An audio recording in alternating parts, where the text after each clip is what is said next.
So I want to talk a little bit about my dish. Today I'm making pork belly slow roasted with spring onions and cherries.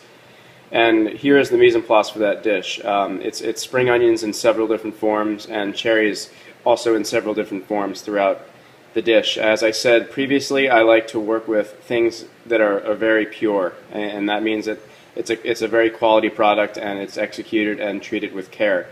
And what you're tasting is just that product. You're not tasting dried spices or a bunch of flavors that are conflicting with one another. So the idea here is just to taste spring onions, to taste pork, and to taste cherries, some of my favorite flavors to work with. So here we have spring onion bulbs. Two of them were roasted in pork fat. The others are blanched, and I'll do several different trials just to see which one looks the best. Obviously, all these won't make the plate. It's just being selective as to which one looks the best.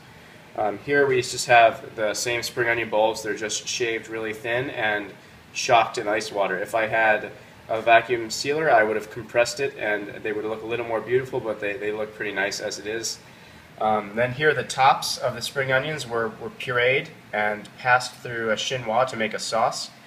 And that sauce will then get broken with the pork fat that the pork belly is cooking in. And what broken means is just a little of the fat will be floating on top of the sauce. So it looks really nice on the plate.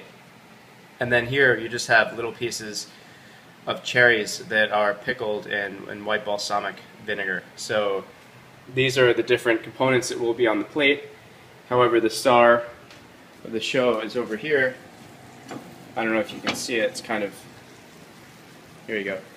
This is pork belly that's cooking down with cherries and lemon thyme. And I seared it really hard in this pan, lowered the heat, and covered it. And essentially now it's almost confit in its own fat that's flavored with cherries.